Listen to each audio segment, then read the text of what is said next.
So today I'm answering your most asked questions. Finally, sorry.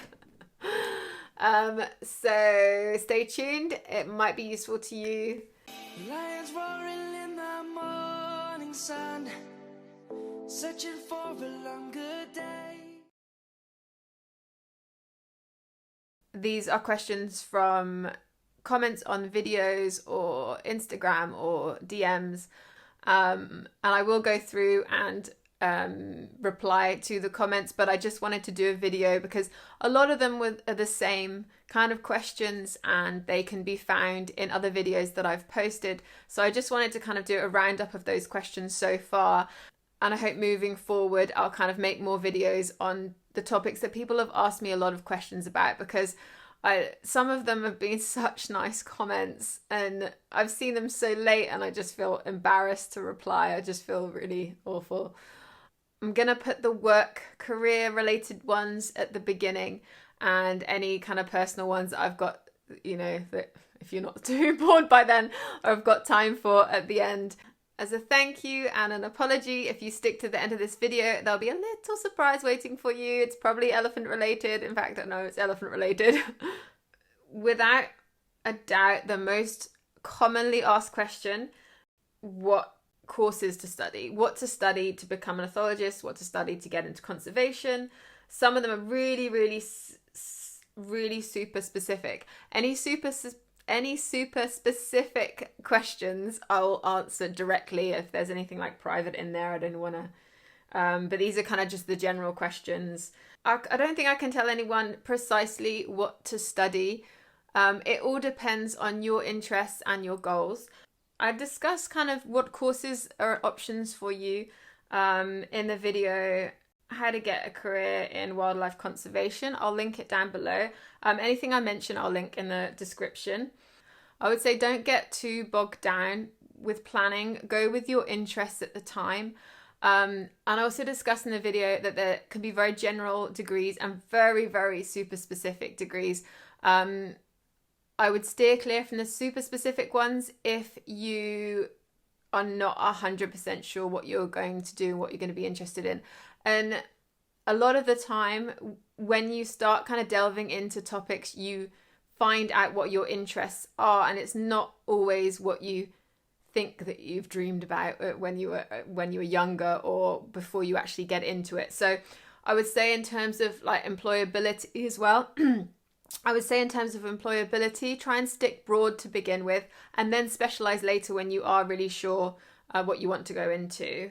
I also had quite a few questions about like if you're not so academic and like want kind of hands-on experience and a hands-on learning. I would say with the courses with kind of a career placement, like the sandwich courses, we call them in the UK. Again, I chat more about that in the video as well. I've had a lot of questions about combining a psychology with then conservation degree. Actually, I went into conservation after a psychology degree. I chat about my kind of journey to a career in ethology and conservation. I'll link that video as well. And is it a competitive career? I touch on how competitive it is in my 5 misconceptions of working in conservation video. And I've got a lot of questions about how I decided about my career. How do you know what the career is the right path for you? I haven't had a direct line to my career path at all. It's been kind of up and down of what I wanted to do. So yeah, you can check out that video if you want a more in-depth discussion of that. And people getting kind of confused, or not confused, but thinking that they have to pick what species they're interested in early on. So like someone hears primates or elephants, and ironically as well, my interest was both.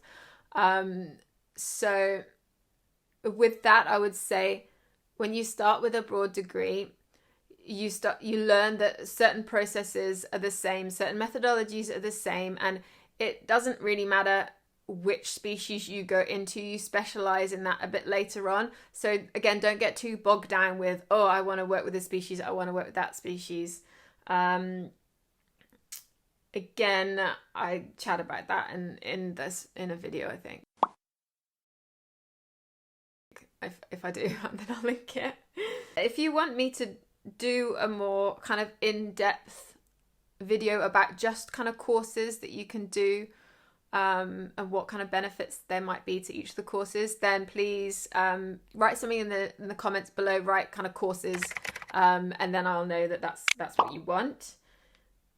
So I got tons of questions about, I would love to do your job, I would love to work in conservation, I would love to work with animals, but like I don't have the ideal circumstances. There's a lot related to kind of age, and kind of having children. So someone wrote that they're almost 40 years old. Well, I'm 37, and I've known people who have come into conservation kind of late, if you can say that.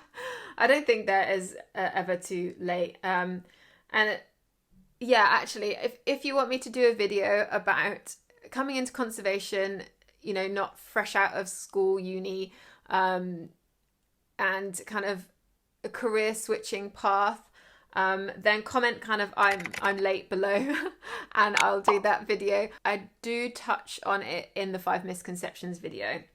I think what this last year has taught us is that you can still do jobs in not ideal circumstances. I think a lot of things have been up on their head in the last year. For example, I never thought I would be, at the moment, working remotely from the UK. I haven't seen an elephant for a year. I haven't seen an elephant for more than a year, actually. And I'm still working as an ethologist. I'm still working for a conservation organisation. There's ways around everything. And I think if this year has taught us anything, it's that you can achieve things that you never thought you would be able to achieve in the work world in a different circumstance. I might actually make a video about how I've managed to work distantly, because in some jobs it might be easier to view how you would do that distantly than others. There is a way to do things in not ideal circumstances. If you want me to kind of elaborate on a video about that, then put not ideal in the comments below. Salary. Please tell me how much an ethologist earns in a month.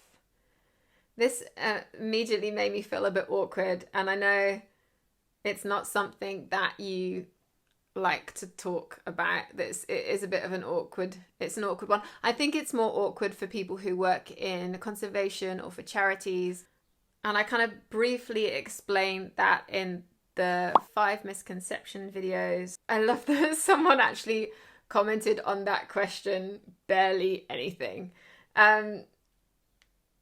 Yeah, it can be a bit of a minefield. But if you do want me to make a video on kind of salaries in this kind of working environment, then please type salary below. I've had a few questions about any information about your kind of day-to-day tasks within the job. Obviously, as I've mentioned, or I don't know if I have mentioned actually, that I've had a baby in the middle of the pandemic, so I had to come back to the UK, and I've not yet got back out to Zambia. So kind of my routines are slightly different at the moment, but I do have kind of, I think I've got morning or day routine 1 and 2, just to excuse the dodgy kind of, I'm no filmmaker. And I've also made a video of like what does an ethologist do? That might be helpful. I'll try and make more routine videos. Obviously, my life's a little bit different now than it will be soon, hopefully. But I don't know, I suppose I'll kind of include, because it is what it is. A lot of questions around applying for jobs. This person's kind of confused about the amount of conflicting information out there. For example, expand on your skills and why you're the perfect candidate. However, don't talk about yourself too much or sound pretentious, or describe why you're passionate without saying the words, even when everyone applying is passionate because they've volunteered and undertaken a degree. It becomes quite hard, and many sources conflict each other. Yeah, I fully take on, I've made a deal about using the word passionate. in my, I think it's the cover letter video.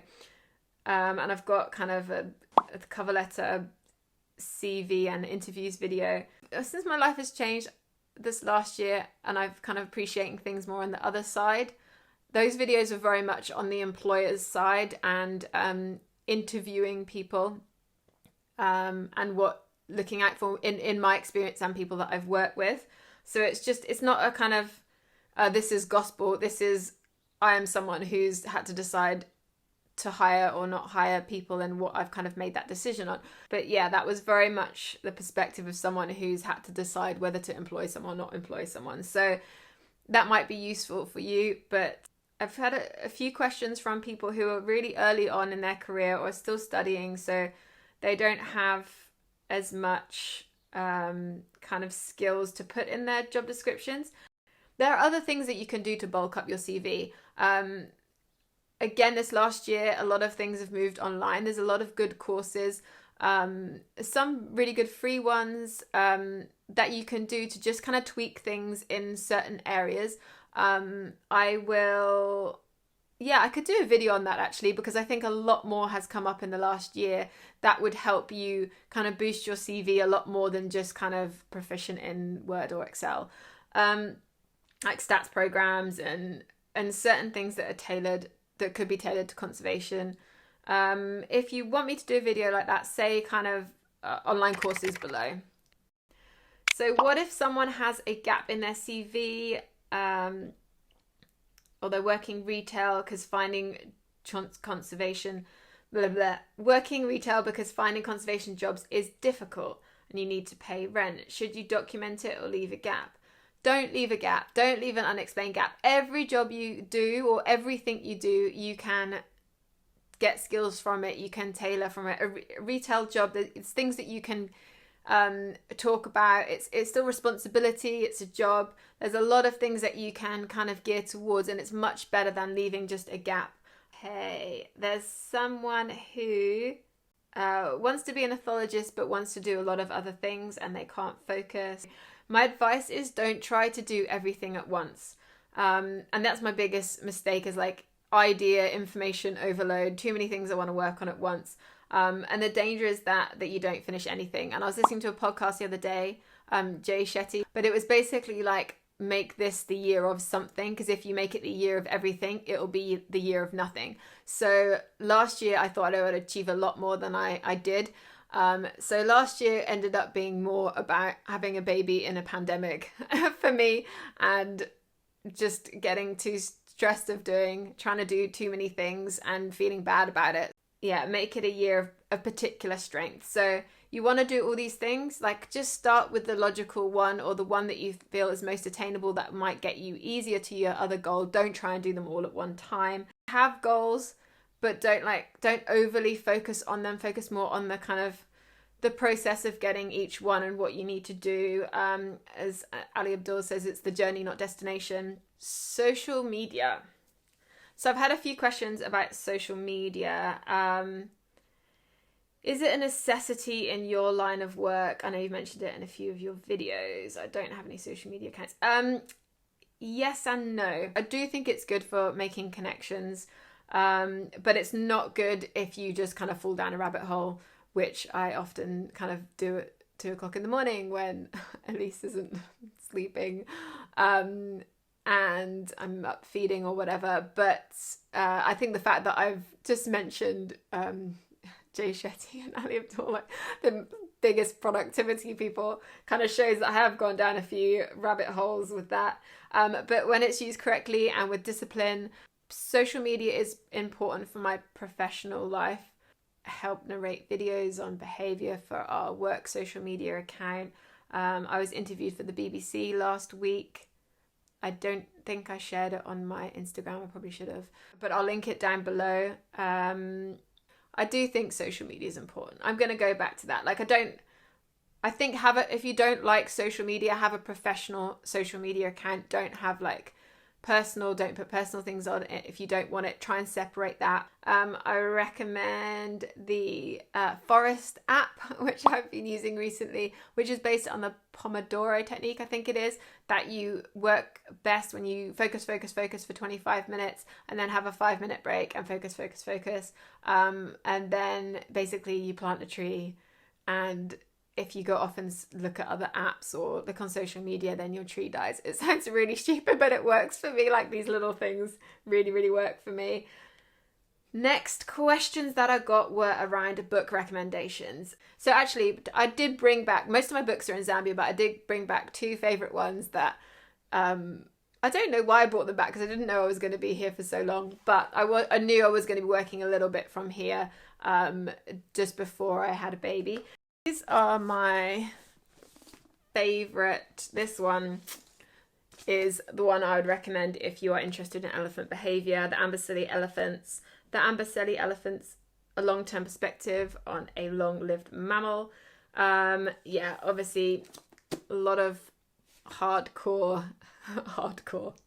A lot of the original people who know a lot about elephants contributed to this, like Phyllis Lee, Joyce Poole, Cynthia Moss. It's very technical. It's not a coffee table book at all. There's a lot of kind of graphs and stats and everything in here. But very, very, very good book. Let me pop that down there. And the other one that I brought back is more, I love this book. It's just got so many, because I've come from psychology, there's so many mirrors between elephants and humans. So Elephants on the Edge, What Animals Teach Us About Humanity. And yeah, you can see just how many parts of this book really resonated with me and that I wanted to kind of go back to or refer to. Yeah, I really, really highly recommend this book. All the other books I'd recommend, I think it would be a really long video if I start going into them now. But if that's something that you would like, then write book review in the comments below. So those were like the 2 that I chose to sacrifice my little amount of luggage for, or relatively little amount of luggage for living in the UK for more than a year. So yeah, good books. I hope to work with insects as an ethologist. Is that a thing? Yeah, I've worked with wood ants in the past. I'll link the paper I worked on down below. It might just be the abstract, I'm not sure, but if anyone wants a copy, then DM me your email address and I'll send it to you. Do you have elephant friends? Do they recognize you? This made me laugh a little, but I did want to include it because I never want to give the impression of being an elephant hugger, even though my profile picture, that was a very different scenario and a different setup than I work for now. I would say like a couple of elephants had, I would say a little, I'm not egotistical to think, oh my God, they thought I was their mother or whatever. Actually, Fila may be one of the mothers. I've had kind of input on some of the elephants kind of early on and in close quarters. The keepers are their main kind of source, and I don't at all now. I'm not egotistical to think that any of the elephants notice that I have not been there or that they've missed me, because I don't spend a lot of time with them. As an ethologist, you have to be invisible. You don't want to be in with them. And I comment on this in my ethologist, what it's like to be a ethologist, or what is an ethologist video. But it's a different kind of role. You don't want to be caring for them hands-on. You want them to basically see you as nothing. So no, I don't have elephant friends. No. Yeah. So there's lots of different people who have come from different circumstances and are wanting to go into conservation. Great. Definitely do it. Definitely do it. Personal questions. Basically, they're around where I've been and what I've been doing. I think I've kind of probably answered that in this video already. But yeah, I had a baby just before everywhere went into lockdown. Came back to England. My husband is in Zambia. We've been doing a bit of back and forth, hoping to go back soon. And am I going to live back in a tent? yes, I don't want to get rid of my Diary of a Tentwife because that's definitely what I want to go back to at some point. I'm not going to say it's going to be right away, but in some situation, I'm not going to be going back into my tent or what was my tent. Now there's a lovely guy who's living there and running the facility. I'll link the tent tour. It's probably tons nicer now. So kind of people asked what area in Zambia I've lived in. I'll put a map up. Yeah, I've kind of lived at the nursery and the release facility, but mostly at the release facility. There's some other questions that would make really good videos on their own, so I'm going to try and do videos on those as soon as possible. So onto my sorry thank you gift. It's going to be this little one. It's going to be Tuko. I'm going to send her. I'm not going to send me or Theo because I don't think anyone would want us to be honest. You want this beardy man. Oh no, I miss him a lot.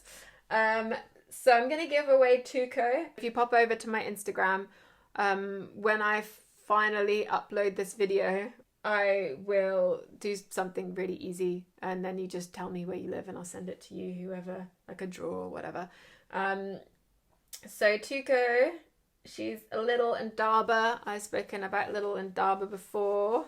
They are amazing, a women's empowerment group that make tons and tons of lovely animals. A lot of endangered wildlife as well as the orphans in particular. So it's great for raising money for conservation, for women's empowerment, and yeah, they're just so cute. And this is Tuko, and she's got a branch. I'm trying not to let my daughter see this because she'll want it. So let's pop her back here for now. And yeah, thank you so much and have a great day. Bye.